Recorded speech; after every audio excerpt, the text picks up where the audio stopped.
కానీ red Sanders ఇది వెంకటేశ్వర స్వామి గాయం నుంచి పుట్టిన చెట్టు ఇది.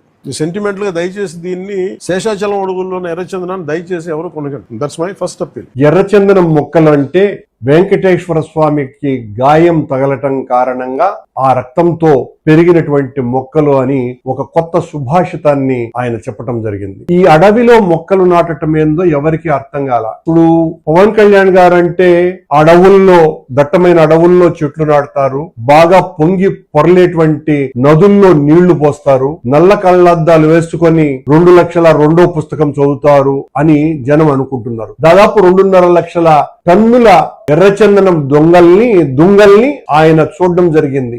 ఆ చూసినటువంటి ఆ ఎర్రచందనం దొంగలన్నీ కూడా వైఎస్ఆర్ కాంగ్రెస్ పార్టీ పాలనలో జగన్మోహన్ రెడ్డి గారి నేతృత్వంలోనే పట్టుకున్నటువంటివి. మీ హయాంలో ఒక్క దొంగ కూడా మీరు పట్టుకోలా. దాని గురించి మీరు చాలా గొప్పలు చెప్పుకుంటున్నారు. వెంకటేశ్వర స్వామికి గాయమైంది, ఆ రక్తం ద్వారా పుట్టినటువంటి చెట్లు ఎర్రచందనం దొంగలు అనేటువంటి కొత్త విషయాన్ని చెప్పటం తప్ప ఏంటి దీని అర్థం? మీరు ఫోటోల కోసమని పోజులు ఇవ్వటానికి పుస్తకాలు చదువుతున్నారా, లేకపోతే కొత్త విషయాలు చెప్పటానికి మీరు ప్రయత్నం చేస్తున్నారా?